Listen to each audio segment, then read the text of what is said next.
Halo adik-adik, apa kabar? Bertemu kembali dengan kakak Dewi Purba. Kali ini kita akan membahas materi pesawat sederhana. Baiklah, sebelum mulai pembelajaran kita kali ini, jangan lupa subscribe, like, komen, dan share ya, agar video ini dapat bermanfaat untuk kita semua. Ya, adapun tujuan pembelajaran kita kali ini yaitu 1. Menjelaskan konsep pesawat sederhana. 2. Menyebutkan jenis pesawat sederhana. Dan yang ketiga, menjelaskan prinsip kerja pesawat sederhana. Mari kita perhatikan benda-benda di samping ini. Benda-benda apakah ini? Ya, tentu kamu mengetahui benda-benda ini karena benda ini ada di sekitar kita. Benda ini mempermudah kerja manusia. Benda ini adalah bagian dari pesawat sederhana. Contohnya, ada catur paku, gunting, katrol, kereta sorong, dan jungkat-jungkit. Nah, lantas, apa itu pesawat sederhana? Pesawat sederhana adalah alat bantu untuk mempermudah usaha atau pekerjaan manusia. Jenis-jenis pesawat sederhana adalah 1. Tuas, 2. Bidang miring, 3. Katrol, dan 4. Roda berporos. Tuas atau pengungkit adalah alat yang memanfaatkan titik beban, titik kuasa, dan titik tumpu. Pada pengungkit memiliki bagian-bagian, yaitu A. Titik tumpu, titik tempat sebagai tumpuan, B. Titik kuasa, yaitu titik tempat diadakannya kuasa atau gaya, C. Titik beban, yaitu titik tempat bekerjanya beban. Jenis-jenis pengungkit. Pengungkit terbagi atas 3 golongan, yaitu A. Pengungkit golongan 1, B. Pengungkit golongan 2, C. Pengungkit golongan 3.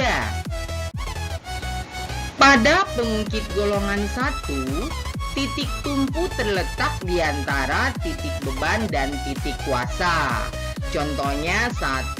Pemotong kuku, 2. Jungkat-jungkit, 3. Timbangan, 4.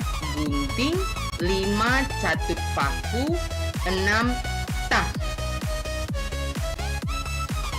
Ya, kita masuk ke bagian 1, yaitu contoh pengungkit golongan 1 ya, contoh pengungkit golongan 1.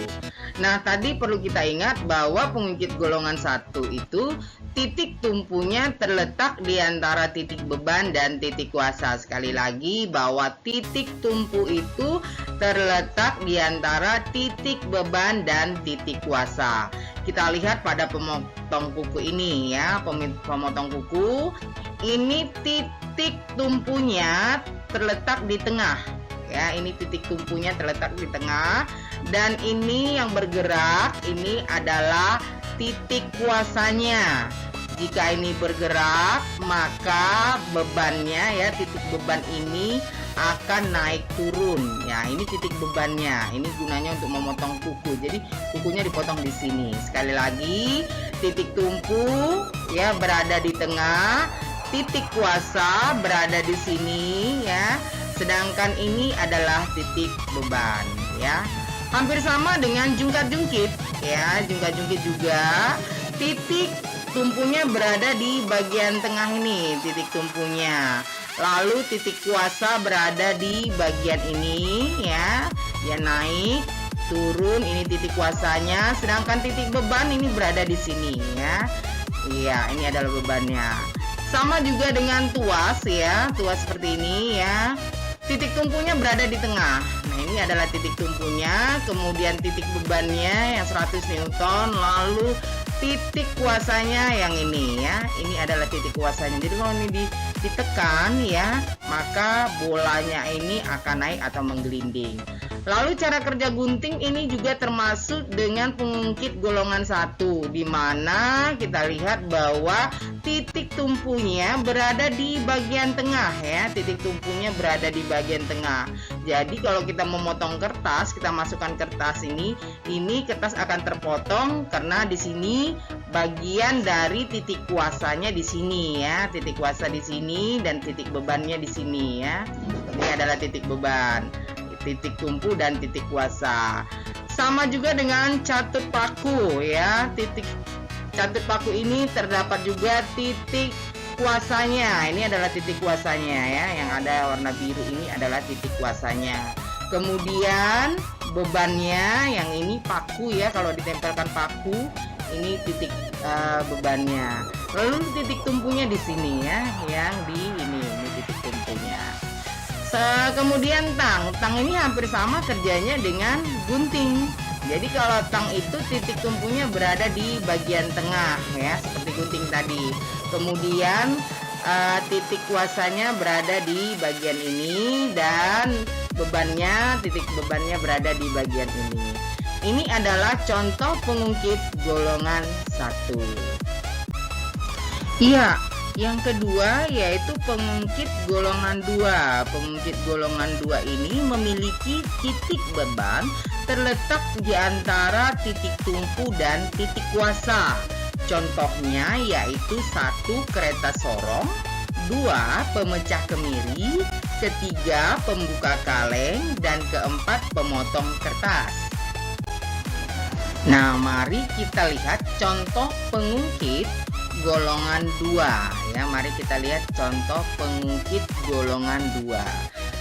Pada pengungkit golongan 2 ini harus kita ingat bahwa titik bebannya terletak di antara titik tumpu dan titik kuasa ya. Sekali lagi bahwa pengungkit golongan 2 ini titik bebannya terletak di antara titik tumpu dan titik kuasa. Kita lihat contoh kereta sorong ini ya. Ini adalah titik bebannya ya. Pasir ini adalah titik bebannya, sedangkan titik kuasanya adalah yang dipegang orang ini adalah titik kuasanya, dan titik tumpunya terletak pada daerah sini ya. Ini titik tumpunya. Lalu kita lihat pada alat pemecah kemiri. Pada pemecah kemiri ini yang mana titik bebannya? Titik bebannya yaitu berada di sini nih ya, pada kemirinya ya. Kemudian titik kuasa berada di mana? Ya, titik kuasanya berada di sini. Lalu titik tumpunya berada di ujung ini ya. Ini adalah contoh pada pemecah kemiri. Sama halnya dengan pada pembuka kaleng ya. Pembuka kaleng kita lihat bahwa titik bebannya berada di tengah.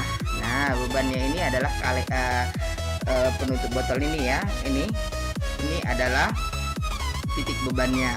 Sedangkan kuasanya yang ini. Nah, kuasanya yang ini, tangan orang ini mengangkat sehingga titik botol ini dapat bergerak ya. Kemudian titik tumpunya adalah bagian ujung ini ya, bagian ujungnya ya. Ini adalah titik tumpunya. Sama halnya juga dengan pemotong kertas ya. Pemotong kertas ini titik tumpunya berada pada ujung ini ya. Ini adalah titik tumpunya, sedangkan titik bebannya ini adalah yang memotong kertas ini. Ini adalah titik bebannya. Titik kuasa adalah bagian tangan orang yang menekan pemotong kertas ini. Ini adalah contoh pengungkit golongan 2. Pengungkit golongan 3. Ya, titik kuasanya terletak di antara titik tumpu dan titik beban. Contohnya 1 sapu, 2 sekop, 3 pinset, dan 4 stapler. Ya, Yang ketiga adalah contoh pengungkit golongan 3. Sekali lagi, contoh pengungkit golongan 3. Ya, perlu kita ingat bahwa titik kuasanya terletak di antara titik tumpu dan titik beban. Sekali lagi bahwa titik kuasa terletak di antara titik tumpu dan titik beban. Kita lihat pada gambar di bawah ini ya. Ini adalah seseorang sedang menggali tanah ya dengan menggunakan skop. Nah, kita lihat bahwa titik kuasanya berada di tengah ya. Titik kuasanya berada di tengah ini yang dipegang orang ini ya. Iya. Lalu titik bebannya ini titik beban, sedangkan titik tumpu berada di ujung tangan sebelah satunya lagi ya. Nah, kemudian orang yang sedang menyapu ya, orang sedang menyapu, titik kuasanya berada di tengah ini ya, titik kuasanya. Kemudian ini titik beban ya, titik beban, dan ini adalah titik tumpu pada bagian ujung. Ya, kemudian sama halnya dengan penggunaan stapler ya. Penggunaan stapler itu titik kuasanya berada di tengah ini. Jadi saat kita mendorong, disitulah ya tangan kita, itu yang disebut dengan titik kuasa. Sedangkan titik beban ya yang berada di sini ya. Titik beban ini berada di sini, dan titik kuasanya, sekali lagi titik kuasa berada di tengah ya. Kemudian titik beban dan titik tumpunya berada di ujung ini ya. Jadi ini adalah contoh pengungkit golongan 3. Baik, yang kedua bidang miring. Bidang miring adalah permukaan datar yang menghubungkan dua tempat yang berbeda ketinggiannya. Dengan menggunakan bidang miring, kita dapat memindahkan benda ke tempat yang lebih tinggi dengan gaya yang lebih kecil. Namun demikian, kelemahan dari bidang miring yaitu jarak yang ditempuh untuk memindahkan benda jadi lebih jauh.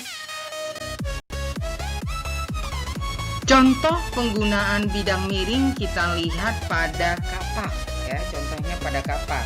Pada kapak memiliki kemiringan ya, agar mudah memotong. Pada ujung kapak ini ada kemiringan ya, agar lebih mudah memotong. Begitu juga dengan pisau. Pisau juga pada bagian ujungnya ini memiliki kemiringan agar lebih mudah memotong. Sama halnya juga dengan skrup ya. Skrup juga memiliki bidang kemiringan. Ketiga, katrol. Katrol merupakan roda yang berputar pada porosnya. Jenis-jenis katrol terdiri dari 1 katrol tetap, 2 katrol bebas, 3 katrol majemuk.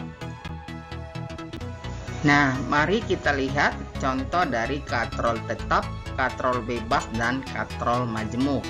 Katrol tetap ini adalah katrol yang hanya bisa berputar di tempat. Artinya apa? Bahwa katrol ini hanya dapat berputar saja. Katrol ini berputar di tempat, tidak berpindah. Contoh penggunaan katrol ini biasanya pada katrol yang digunakan di sumur. Nah, lantas katrol bebas. Katrol bebas ini adalah katrol yang dapat berpindah tempat. Kita lihat ya, katrol ini dapat memindahkan benda ya. Ini penggunaannya bisa kita lihat itu pada orang yang sedang bermain flying fox, di mana flying fox itu menggunakan katrol juga, yaitu katrol bebas. Lalu katrol majemuk. Katrol majemuk ini adalah campuran dari katrol tetap dan katrol bebas. Keempat adalah roda berporos. Roda berporos. Roda berporos merupakan roda yang dihubungkan dengan sebuah poros yang dapat berputar bersama-sama. Contohnya kita lihat adalah orang yang sedang mengendarai sepeda. Orang tersebut ya, kita lihat rodanya berputar secara bersamaan ya, berputar secara bersamaan pada satu poros, yaitu porosnya berada di tengah ini. Baiklah, demikianlah penjelasan materi kita saat ini. Saya ucapkan terima kasih untuk teman-teman sekalian yang sudah menyaksikan video saya. Terus ikutin channel saya, subscribe, like, dan share. Sampai jumpa kembali.